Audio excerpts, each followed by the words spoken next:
So, after a lot of years, a lot of hard work, a lot of blood, sweat, and tears, you finally got that new motorcycle you've always wanted. But what is that motorcycle really worth if something happened to it in a crash?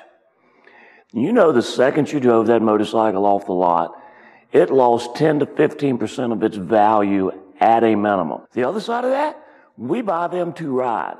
We're constantly clicking mile after mile after mile on our bikes. While that's enjoyable, that's what we bought it for, in the end, that decreases the value of your bike. So what do we do about that? How do we protect ourselves from taking a big loss because of the careless act of another? If your bike is destroyed in a crash, what that company owes you is the fair market value of that bike. Well, what's fair market value? Fair market value is what that bike in the condition immediately prior to the crash was selling for. You might have bought it brand new 6 months ago, but now it's a year older model-wise. Now it's got 6,000 miles on it. It's got 12,000 miles on it. The bike that you paid $21,000 for is now probably worth 17 or 18. What happens to that other 4? What if you financed your bike, and in financing that bike, you find yourself owing $20,000 on a motorcycle that's worth 17? I'm going to try and walk you through some of the answers to some of these questions, as well as some other things with regard to how to insure your bike and protect yourself in that situation. Let's talk about the new bike you just purchased, or the bike that's new to you. If you finance the bike, it is very important that you purchase gap insurance. Unless you've just got the money sitting in the bank to pay for it should something happen, there's a very good chance you'll take a loss on that bike if it's totaled in a crash. What gap insurance does is pay that $3,000 or $4,000 difference I was talking about a minute ago. If you owe $20,000 for it and it's worth $17,000, that insurance company is only obligated to pay you $17,000. The company that loaned you the money to buy that bike is going to want all 20 of theirs. The gap insurance pays that $3,000 difference and puts you in a position to walk away not owing any more money on it. That is a great proposition because now you don't owe on something you don't get to enjoy anymore. And if you're not injured, or once you're healed from your injury, you're in a position to buy another motorcycle and go back to enjoying your hobby. Gap insurance is purchased at the time you buy your motorcycle. When you go in the back office at the dealership and you fill out all the paperwork, one of the things they should offer you is gap insurance. I strongly recommend you purchase it. We know it's not going to happen to you, but it's not going to happen to any of the clients we currently represent either. So trust me on this, I think that's a good idea. Another thing we need to talk about is we love to customize our bikes. We like to do things to them, to personalize them, to make them ours. Sometimes we call it customizing, accessorizing. I don't care what you call it. The bottom line is we spend money to add things to our bike, to change things on our bike, so they express us. I've got a Road Glide here. This Road Glide, as it came from the factory, didn't have a backrest here, didn't have a tour pack. Have you priced a Harley tour pack lately? To add the tour pack with the detachable bracket, this is about a $1,400 accessory. If this bike were totaled tomorrow, I'd be happy if I saw $400 out of that accessory. Rider's backrest, a couple $100, won't even be mentioned in your settlement. Has anyone priced a set of custom wheels lately? 2 of these, with polished rotors and tires on them, can go anywhere from $1,300, $1,400 on up to $3,000, $4,000, depending on what you get. We add sissy bars, custom air cleaners. You got to have a different set of handlebars because we know the stock ones stink. Forward controls, more chrome. Show me a biker out there who doesn't want more chrome on his bike. Let's break it down. $200, $100, $400. By the time it's wired internally, it's got chrome handlebar controls, custom grips. $300, $400.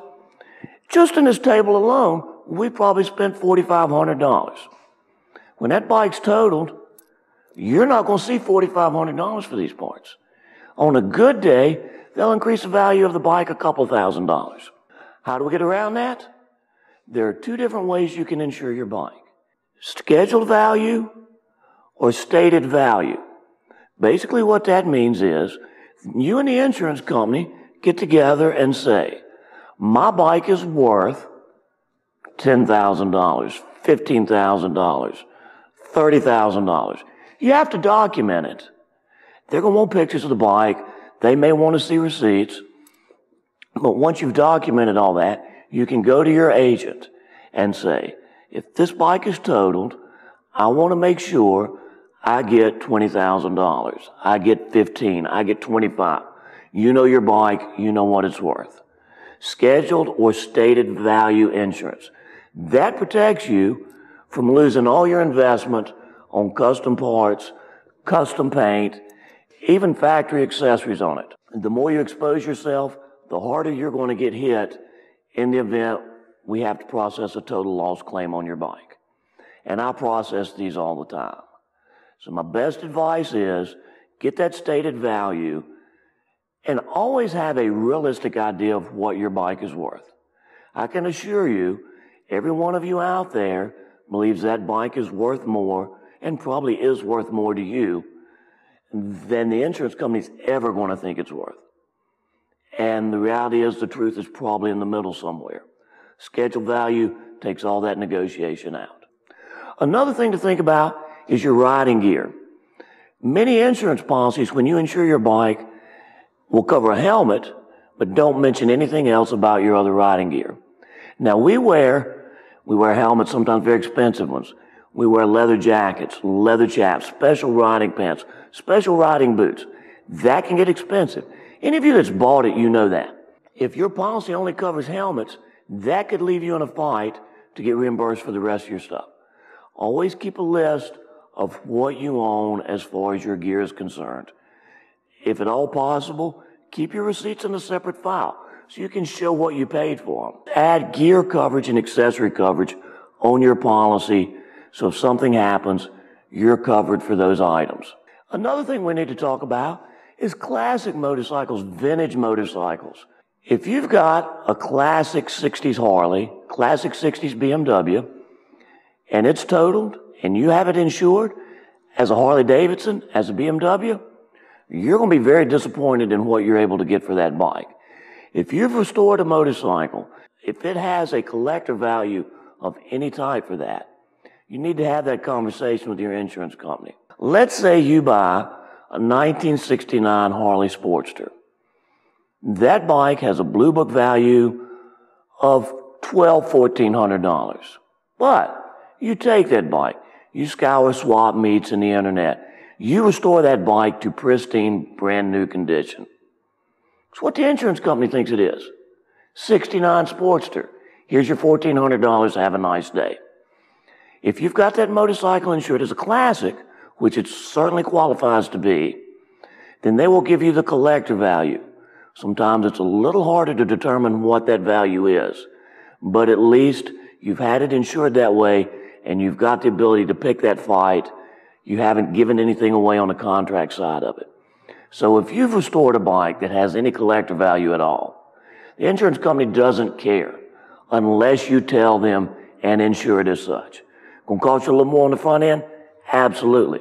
But at the end of the day, you can sleep at night knowing if something happens, you're covered for that. I hope this information has been helpful to you. I hope you've learned something. Most importantly, I hope you take this information and do something with it. As always, pick up the phone, give us a call. The 800 number is displayed. We'll be happy to answer any questions you have. Now, great sunshine out there. Let's go have a good time on two wheels. Thank you. The Motorcycle Law Group.